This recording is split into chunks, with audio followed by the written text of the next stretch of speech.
The conference floor buzzed with excitement. Screens flashed with the company's signature blue.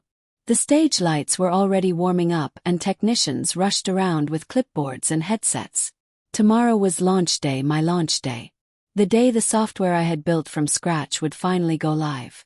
5 years of fixing bugs at 2 a.m., 5 years of covering for incompetent team leads.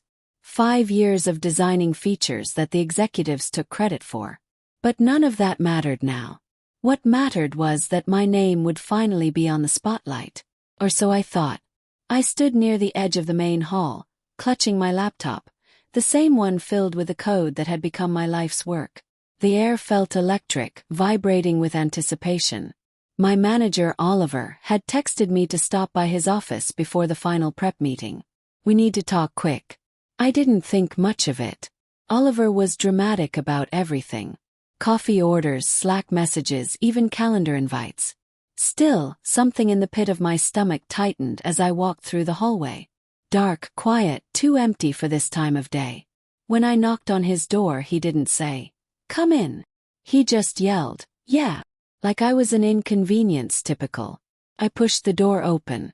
Oliver was seated behind his desk, leaning back like some king on a throne. Across from him sat a girl, barely 20, bright-eyed, smiling, two-eyed. I recognized her. The new intern named Mia. No, Maya. She'd been here for maybe 6 weeks. Oliver clasped his hands together dramatically. "Laura," he said, drawing out every syllable. "We've been reviewing things and we've decided to go in a new direction." He frowned. "A new direction for what?" "The launch," he said casually, as though he wasn't detonating a bomb in my life. "We're replacing you with Maya as the product lead." My pulse spiked. I stared at him, waiting for the punchline. "You're joking." He smiled. That thin corporate smile that always meant something awful. "We're looking for more energy, fresh ideas. You're incredibly competent, Laura, but we need someone with vibrance, presence, someone who fits the vibe." Blink. The vibe. Maya twirled a pen between her fingers, trying and failing to hide her smirk. Oliver continued. "Tomorrow, Mia will be presenting the product, leading the rollout, handling press questions. You'll support her transition by handing over your laptop, documentation, everything she might need." My laptop, my code. The room suddenly felt smaller, tighter, suffocating. I took a long, slow breath. "Oliver," I said calmly. "I've been building this software for 3 years. I wrote every line. I know every module, every integration point, every patch. Maya has barely." He cut me off with a dismissive wave. "Laura, your emotional tone is a lot right now. Try to be a team player." Emotional tone. Team player. All the corporate gaslighting greatest hits in one sentence. I looked at Maya. She avoided my eyes. Guilt flickering, but not enough to stop her. Not enough to turn down a promotion built on my work. I forced my breathing to slow. If I reacted now loudly, emotionally, I would lose completely. So instead I smiled, a small, polite, terrifying smile. "Of course," I said softly. "If that's what the team needs, I respect the decision." Oliver's eyebrows shot up. He hadn't expected that. People like him never expect quiet women to have sharp edges. I opened my laptop, typed a few things, closed it, and placed it gently on his desk. "Good luck tomorrow," I said, handing it to Maya like a gift. "Truly." Oliver beamed, relieved. Maya mumbled a thank you. What they didn't know, what they never bothered to ask, was that the code they had been bragging about for weeks was still operating under my private license. The company had access, but they didn't own it. They thought they did, of course, because Oliver never reads the fine print, and legal never bothered to ask for a formal transfer of IP rights. I had waited for them to treat me like a human being. They didn't. So now they would learn what happens when you mistake quiet for weak. As I stepped out of the office, the air in my lungs felt lighter, cleaner. I walked past the conference hall again, watching the screens flicker with promotional teasers. The entire company was counting down the hours to launch. Launch day would be fun. Very, very fun. Because tomorrow, the world and Oliver would discover just how costly it is to underestimate the wrong woman. The morning after. The morning of launch day felt strangely calm. Like the stillness right before a storm breaks. I woke up early, brewed coffee, and sat on my balcony watching the sunrise stretch across the skyline. The city looked peaceful. My mind didn't. Today was the day they'd stand on that stage, smile for the cameras, and pretend the product was theirs. Today was the day Oliver would introduce his brilliant young prodigy. And Maya would take credit for 3 years of work she could barely navigate without Google. But today was also the day everything would catch up with them. Still, I felt no rush, no panic, no guilt, just clarity. At 8:15 a.m. my phone buzzed. A message from Rachel, my closest colleague, the only one who had ever actually seen how much work I did. Rachel, are you coming to the launch? Me. No, why? Rachel, you won't believe the chaos here. I'll call you in a minute. Chaos already. I sat down my coffee just as Rachel called. Laura, she whispered as if hiding in a supply closet. No one knows where anything is. Oliver somehow thought Maya could walk in and magically understand your entire system. She's been product lead for less than 24 hours, and she's already crying in the restroom. I let out a breath I hadn't realized I was holding. Didn't they have my documentation? That's the problem, Rachel said. Your documentation is connected to your private repository. They didn't realize until this morning the system is asking for your credentials. I closed my eyes, exhaling slowly. Of course it was. It is freaking out, Rachel continued. They're telling Oliver someone needs to contact you immediately. A small cold smile curled on my lips. And has he? There was a pause. Not yet. He's trying to fix it internally. Typical Oliver. Too proud to admit he'd made a mistake. I thanked Rachel and hung up. I could have reached out. I could have offered help. But something inside me, something that had been crushed for years, finally stood up and said, no, not again. Launch day fiasco. Around 10 a.m. I turned on my TV and switched to the live stream of the launch. The stage was bright, polished, packed with reporters and investors. The giant countdown clock behind them read 59 minutes and 42 seconds. Less than an hour to go. Oliver walked onto the stage, microphone clipped to his suit, grinning like a politician during election week. He started with his usual speech, inspirational cliches, dramatic pauses, exaggerated confidence. But underneath the smile, I could see the tension in his jaw. His eyes darted to the side screens a little too often. Something was wrong. But Maya appeared next, shaky smile, notes clenched in her hands.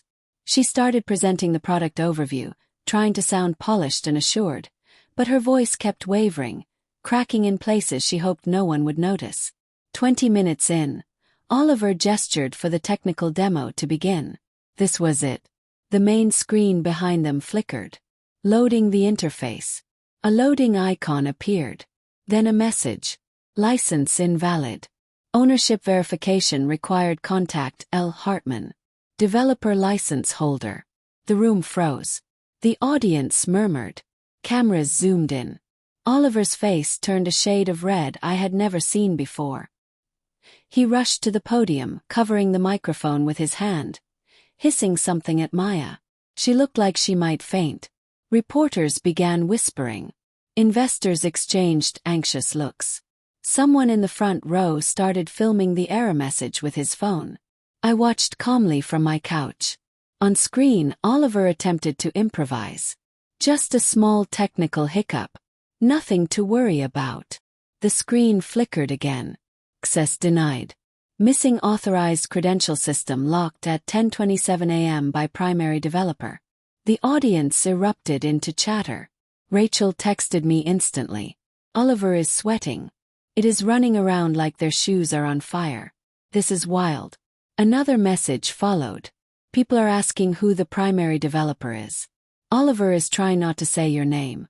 He didn't want the world to know the truth. That the company was launching software they didn't legally own. That they had pushed out the one person who actually understood it. The live stream abruptly cut to a technical difficulties screen. My phone buzzed again, this time with a call from an unknown number. I didn't answer. Seconds later, another call. Then another. At 10:41 a.m., a text appeared. Oliver, we need to talk now. I stared at the message for a long moment, feeling the weight of 5 years settle into a single breath. Then I type, busy. Good luck with the launch. I hit send. And for the first time in years I felt powerful.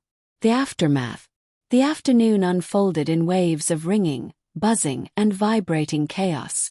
My phone lit up with missed calls faster than I could swipe them away. Unknown numbers, company lines, even Oliver's personal cell. I didn't answer a single one. Instead, I sat at my kitchen table eating leftover pasta and watching notifications pour in like I was observing someone else's disaster.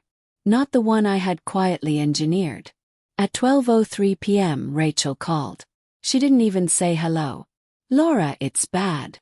I raised an eyebrow. Define bad. She took a shaky breath. Legal is losing their minds. They can't legally troubleshoot anything because the license isn't the company's. Investors are demanding an explanation. And Oliver, she hesitated. I've never seen him like this. A small part of me, a part I'd buried under years of being polite, accommodating and quiet, felt a spark of satisfaction. What happened after the live stream cut? Yes. You want the short version or the dramatic version? Give me the truth. Rachel exhaled. They tried to hack into your account. Froze. They what? Oh, don't worry, she said quickly. Security flagged it immediately. The company could get sued just for attempting it. Legal shut it down before it got too far. I rubbed my forehead. They're unbelievable. That's not even the worst part, Rachel continued. One of the investors, the big one, Dawson Capital, demanded to know why the company doesn't own the product's IP. Someone in the back accidentally mentioned your name. You should have seen the looks on their faces. I blinked slowly. That wasn't an accident. She hesitated. No, I don't think it was. Silence stretched between us for a moment. Are you okay? Rachel finally asked. I nodded even though she couldn't see me. Yeah, for the first time in a long time. Yeah. She let out a breath of relief. Good, because they're going to come crawling, Laura.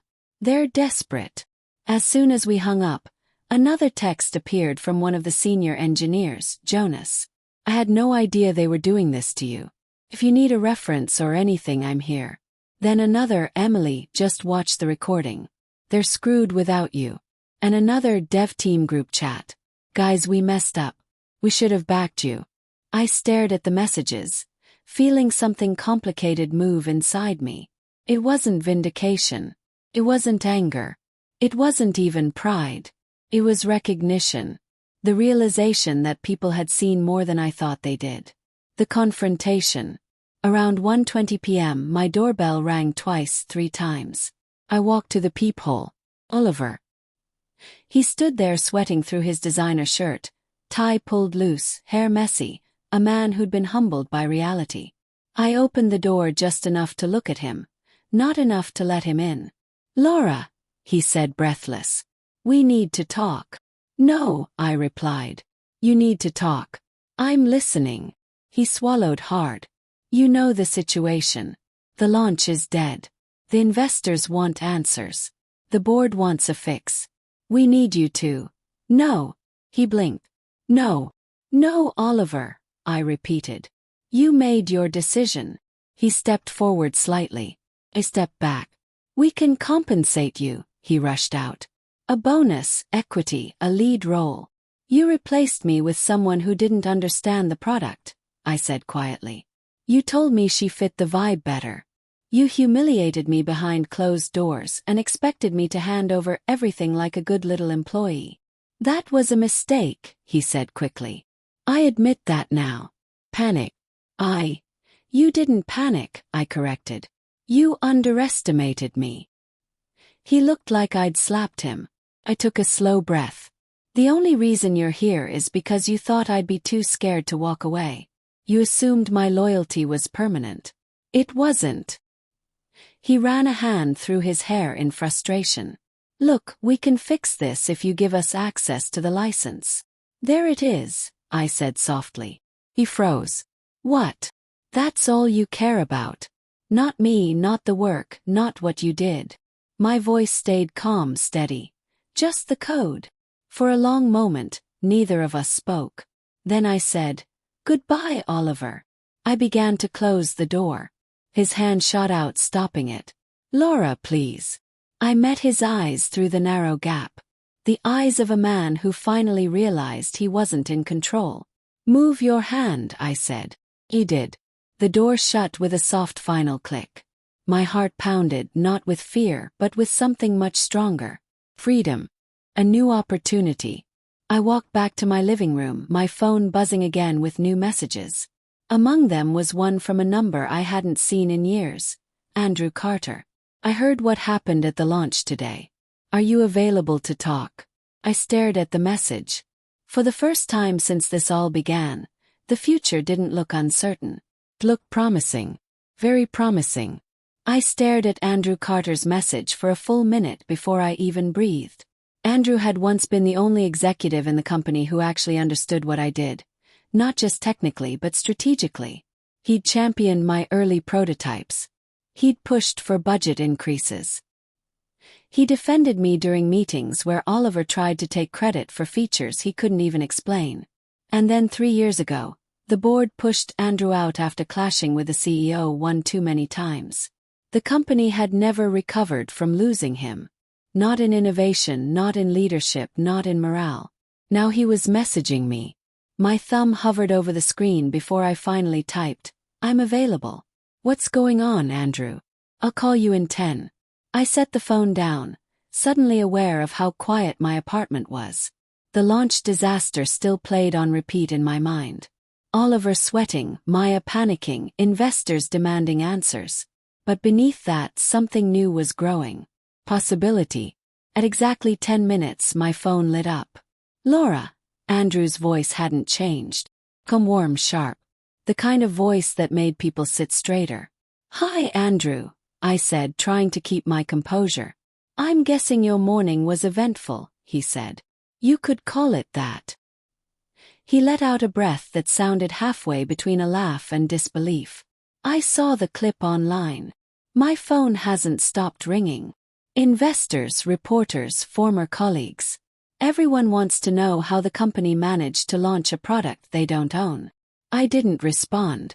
I didn't need to. "Laura," he continued, "I'm going to ask you something directly. Are you looking for your next step?" I leaned back in my chair. "I haven't really thought that far." "Well," Andrew said, "I have."